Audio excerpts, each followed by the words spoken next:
Today is Saturday, May 19th. We've had a very tough week weather-wise. All the tomato plants died. I'll show you in a minute. We did have the garden covered with frost protection sheet, but it was too cold for too long. So first, let me show you our beautiful crop of dandelions.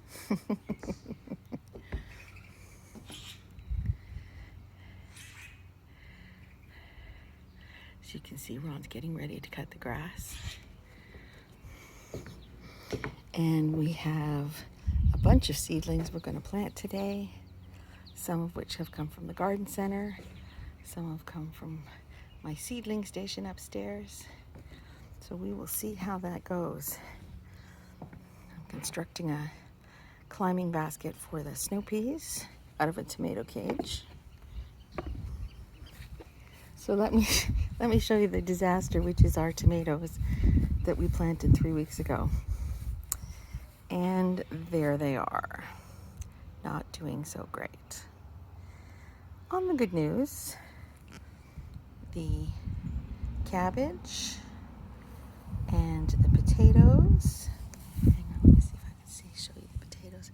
See, they're starting to grow. The celery,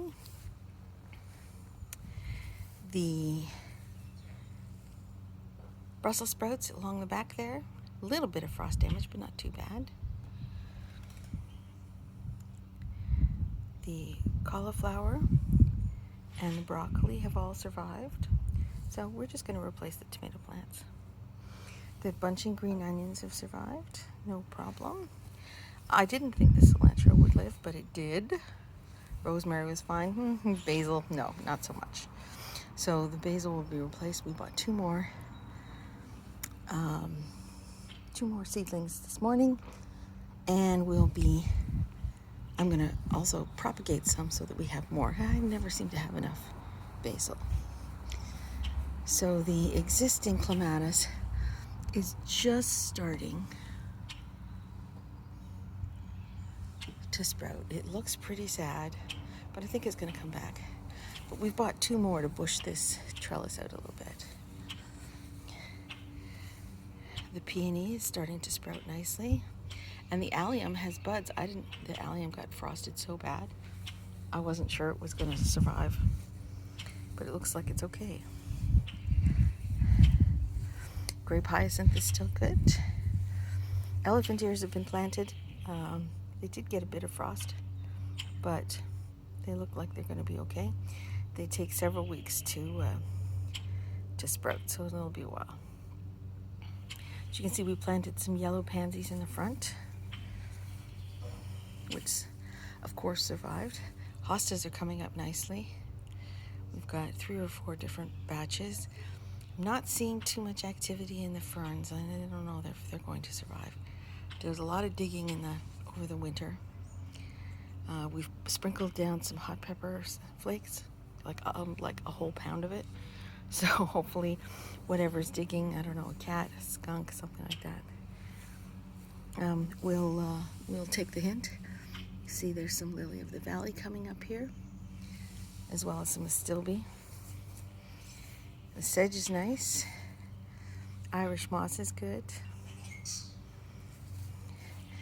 We've got some lovely hyacinth.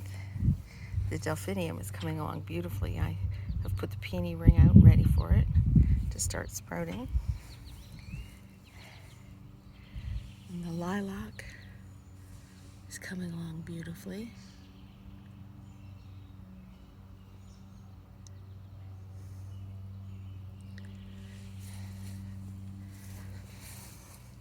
As is the mock orange tree. And I think we're starting to see a little activity down here amongst the evening primrose. So that's good. Some new leaves.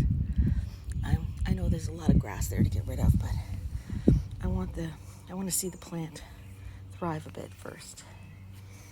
So that's the garden as it is right now. After today, it's going to look a lot different again.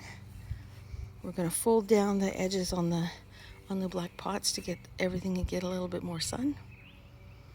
We've reseeded the front grass again because again, frost killed all those new seeds. Oh, here's my dinosaur kale. It did very well. It likes cold weather, so it's chugging along. And here's my seedlings. These are the ones that I've been growing. Cukes in the back and snow peas in the front. And some spinach in an egg carton. That worked really well. And of course it's biodegradable. And there's our seedlings we're putting in. Bush beans, 5 tomato plants, cilantro, and basil. Okay.